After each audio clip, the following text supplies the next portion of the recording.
from the 8 banners. They were a military sort of structure, a way that the Manchu Qing, organised society, and these costumes were worn during reviews of the imperial troops, the Imperial Guard, and they represent each of the 8 banners of the Manchu Qing society.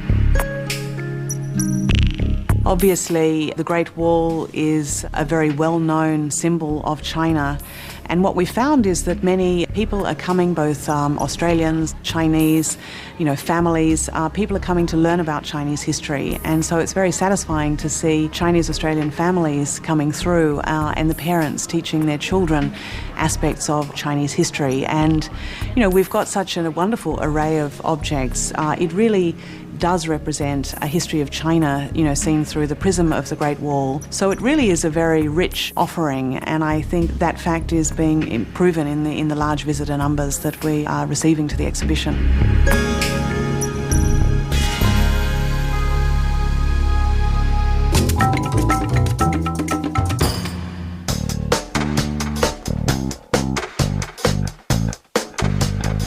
Welcome to Kingston in the southeast of South Australia. I'd like to welcome you to the biggest icon in South Australia, Larry the Lobster, we call him, and as the locals call him. Larry was born in 1979. He was shipped down on a truck from Adelaide. It was actually a funny story. When he was designed in feet and inches, but there was a stuff up in the construction stages and they made it in metres, so that's why Larry's the size he is today.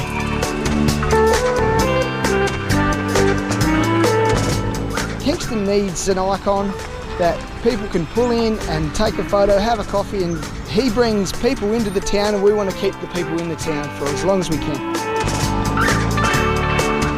We've got big plans for Larry. He needs some renovations, he needs a bit of fiberglass work, and definitely needs a paint job in the future, so we plan to give Larry a good makeover, facelift. One day we're going to make him so he can move his claws at the front with some hydraulics. You put $1 in and he move his claws around for you, and we'll see where we go with that.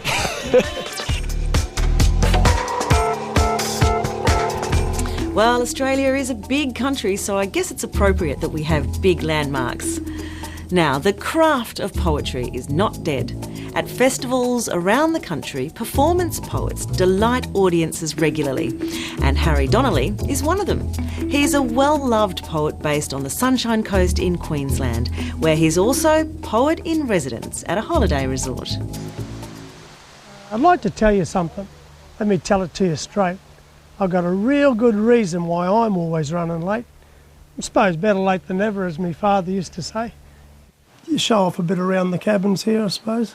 Yeah. It's good, Yumarella Shores, I'm poet in residence here. So did you ever imagine you'd end up as a poet in residence? I never imagined I'd ever end up a poet anywhere. I just tripped into that and seemed to bumble my way through everything. He may have bumbled, but Harry Donnelly has always landed on his feet. He says one of the best tumbles he's taken was falling into the role of poet in residence at Yumarella Shores near Noosa. This is a very inspirational place to write poetry. Yeah, it is. It's really, really beautiful, and I find that I used to live in suburbia, and I found that I used to drive round to this area to write before I lived here, and just love it. He writes here, but guests also treat themselves to a private poetry session, much like a massage or a manicure.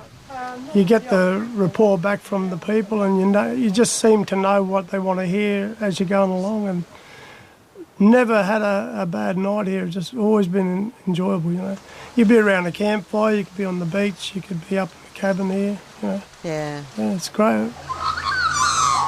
What do you write about? Oh, anything and everything, and wrote a poem about nothing once. I think I'm the first to do that. To write a poem on nothing, hard to think of what to say, because nothing really can be said about nothing anyway. For example, if I was to write that nothing could be said, then nothing could be written, I'd just think the thought instead.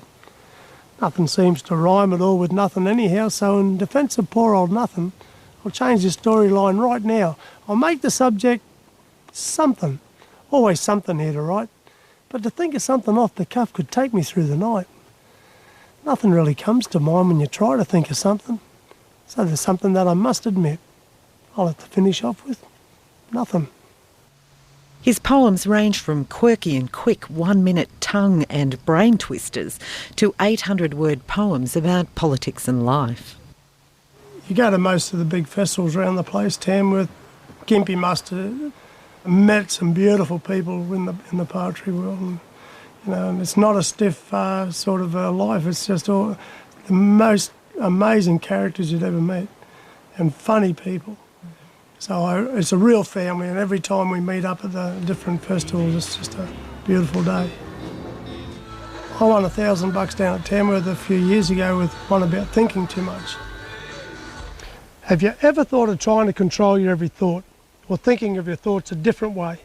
Or maybe thought of thinking what a previous thought had brought to you? Ever thoughtful thinking thoughts that day? Because thinking